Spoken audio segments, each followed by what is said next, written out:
Hello, CountSacke here, back with another Minecraft Redstone video. Today, I'm going to be showing you one of my smallest under-over doors.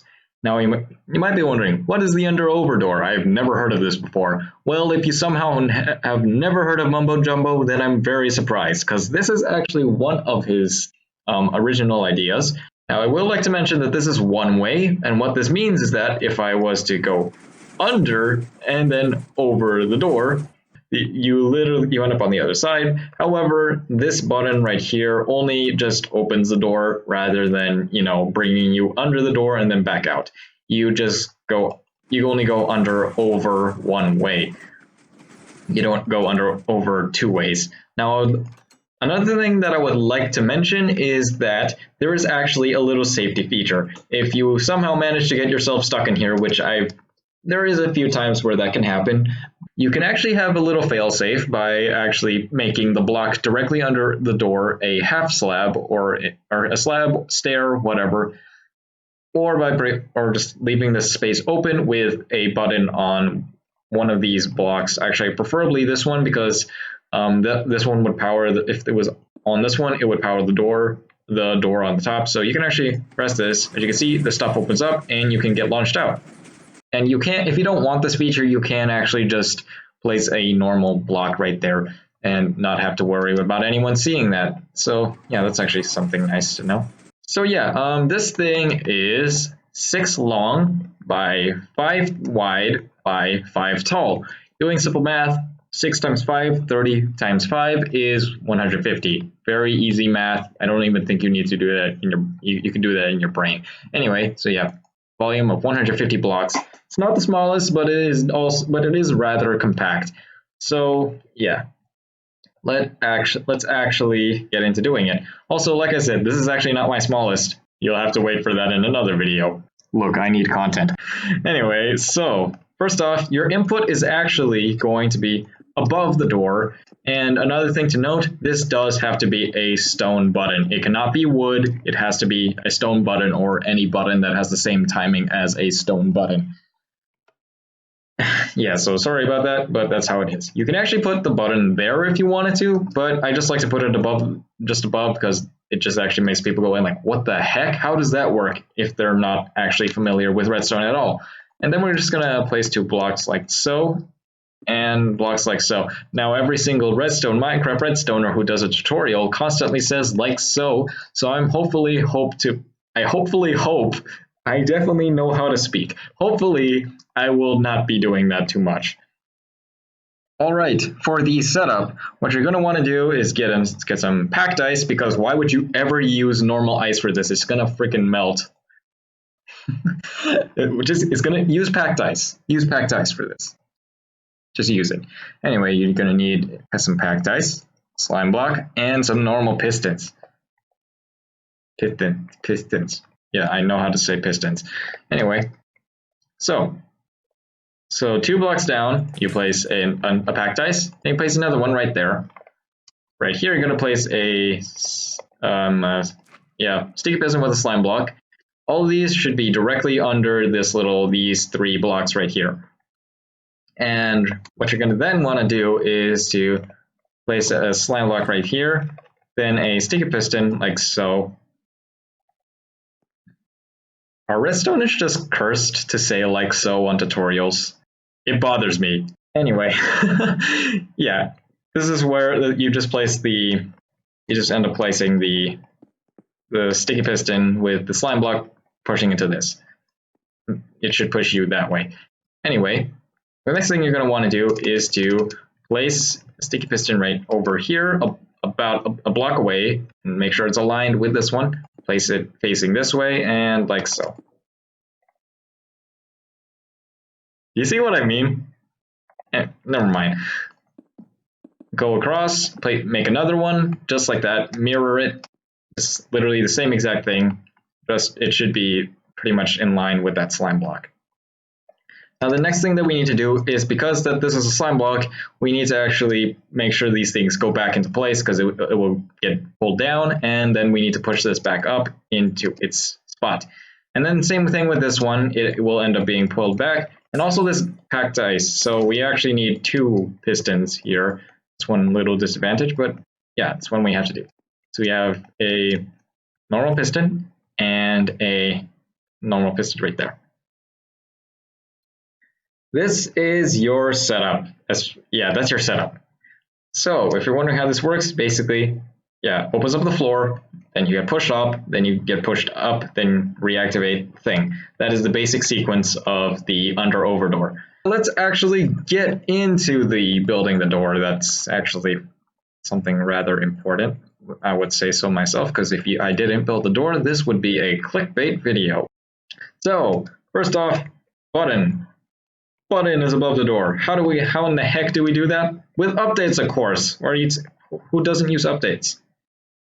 For BUD inputs like this. We place 2 observers like this and another observer in the other direction. I kind of failed at this thing, but okay. Anyway, so yeah, and with that, easy input, no problems whatsoever. This update thing is the best thing. No, it's not actually the best thing, but it is rather OP. Anyway, so what you're going to want to do is place 2 blocks like this, then place a smooth stone slab or just a slab right there with a redstone dust on top. This redstone dust should get powered when you press the button. Should be pretty obvious. Then we place 2 blocks like so, with 2 4-tip repeaters on top. Next, what we're going to want to do is place 2 red wool, then 2 redstone dust on top. It also is worth mentioning that this works in Java. I am unsure if this works in other versions. Probably not, but yeah. This is the Java version. So yeah, next thing that we're going to want to do is to place a hopper right here with an observer facing downward and a block right there. It has to be a solid block, and yes, this can also be a note block, or yeah, it can be a note block. Yeah, it can be a note block. I still haven't realized that it can be. That's interesting. Yeah, that should be a note block, actually, to be honest. Anyway, so yeah. The next thing that we want to do is that we want to actually, pull down the blocks so that they go into here so that the player can fall right through. And to do that, we're going to build the purple circuit, which is that circuit. Anyway, we're going to go down here, going to need a redstone lamp, place a sticky piston right where that block with the observer facing downward is, then place this redstone block right in front of that sticky piston. Wait, no, not a redstone block. What am I talking about? I definitely know how to build this thing. Anyway, place an observer right there with a purple wool right next to this normal piston. Now, right on top of that normal piston, you're going to want to place a redstone lamp and place an observer, the detecting side on the lamp, and then an observer right here. Yes, I definitely know how to pronounce words. So what exactly is this doing? I guess I'll explain it as I guess I could explain it as I'm going. So what happens here is that, simply put, when you do the input, this line will get unpowered. I kind of realized, no, this actually does need to be a hopper. I am smart. Yes, this has to be a hopper. This has to be a hopper. Okay, so this has to be a hopper.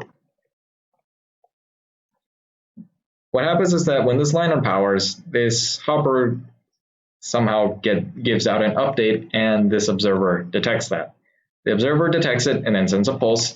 Then it literally powers this one, pushes the observer there, which then the observer sends a pulse into this block powering this redstone lamp. A redstone lamp turns on and off, and it basically will do the same. Yeah, it will be powered for the same amount of time, no matter what kind of pulse you give it. I mean, it will be powered for. Yeah, it's going to be powered for some time, and you get a double pulse. So yeah, the next thing that's going to happen is, so yeah, and that's what this thing does. So the next thing that you're gonna want to, that's gonna be happening is that we need a hopper right here. I'm gonna place observer here, observer right there, and observer right there. I'm debating about whether or not that can actually be a, actually yeah, I think that can actually be a, that's actually a case that can, it's actually one of the cases where it can be a, that's one of the cases where it can be a, geez, it can be, no block, where are you? I definitely know redstone. Oops. We definitely don't want to do that. Not yet, at least. I definitely know how to do redstone. Anyway, let's play, we're gonna then place a block here. This one could be a no block, place a block here. Then, yeah, place a block here with then an observer facing this way and a repeater going there. The next thing you're going to need to do is get an unmovable block and place it there. It has to be solid. So obsidian furnace dispenser, obsidian furnace dispenser, dropper, something like that. And with that, that should actually be the flush part, like so. Again, if you power it, as you can see, that circuit does the entire thing all in one go.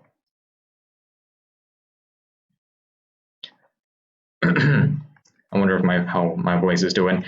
Anyway, so the next thing that we want to do is to actually have one. We actually already have enough delays for the player to fall with these 4 ticks, with these 2 4 ticks, and then we want to do is to. So what we want to do now is to. Hopefully that doesn't fall into like some hopper. That would be so bad.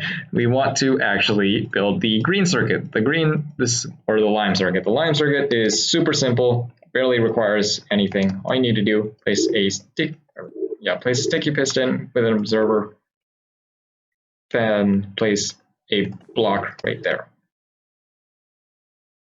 Now, because this redstone wire is powering this block, you're going to want to redirect it. Yes, you do need to redirect it, and the way I recommend doing is just placing a redstone repeater right here. It can be like a pressure plate, or it can be like the detector rail, but I think the redstone repeater is the best thing to do because like it's just a repeater.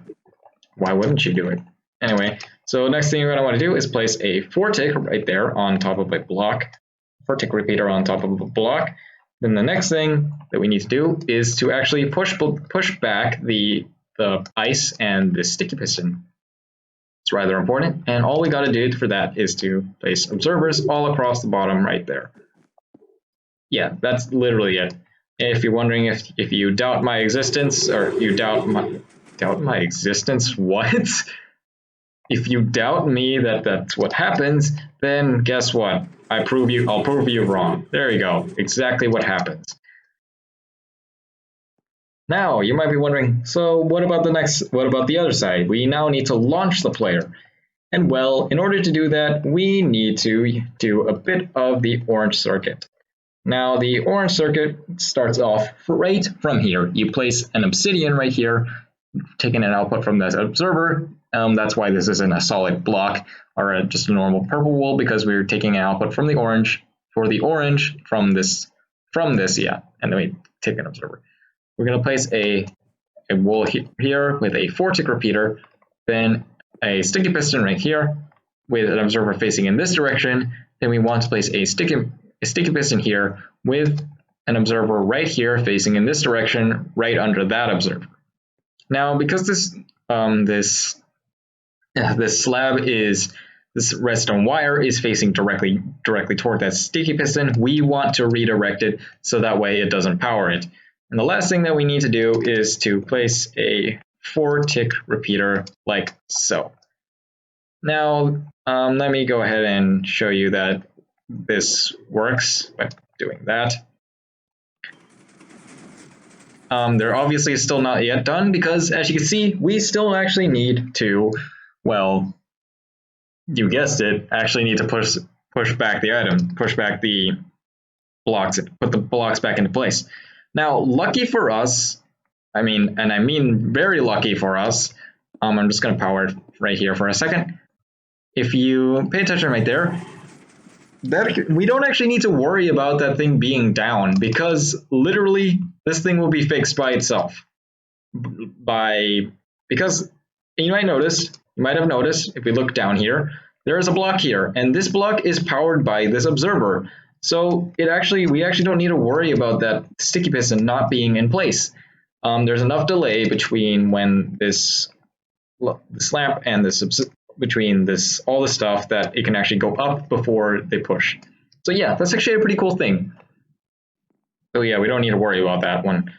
Anyway, yeah, if you want to open the door, you can place it there, you can place it on top, doesn't matter. It can even be right here if you wanted to, doesn't matter. And well, the next thing that we're going to do is, yeah, like I said, we need to power this, but currently the only way to power this wire is directly from this sticky piston with the observer. And well, how are we going to do that? Well, simple. All we need to do is to power it. And luckily for us, we have just a little bit of space right here. Just enough. And what we're going to do is take an observer output from that redstone dust, place a yellow wool on top, solid block, whatever, I don't care. Anyway, place a sticky piston facing downwards, a block here with a 3-tick repeater, and lastly, an observer. Let me check that one. Yeah, okay. Now it should work.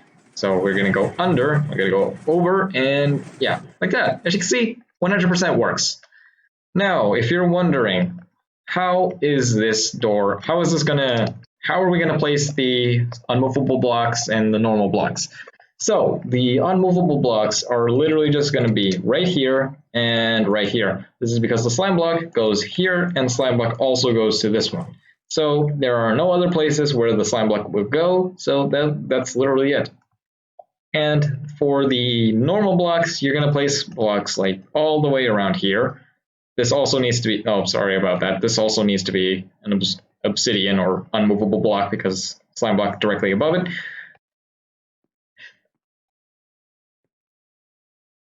Nah, never mind. Okay. So then and then with the last one, just place 2 blocks like there. I probably left myself a way out.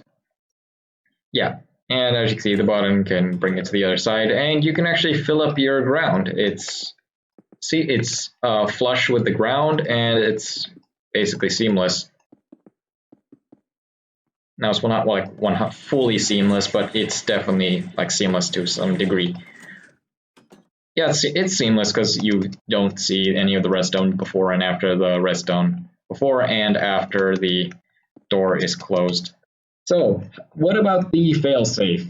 Well, like I said, what you can do is you can either break this block, place a stone button right there, and you don't need to worry about stuff breaking. I'm gonna purposely do this, and yeah, so I'm stuck right here. Luckily, I can just press that button, go right here. This slime block will push me up, and yeah, there we go.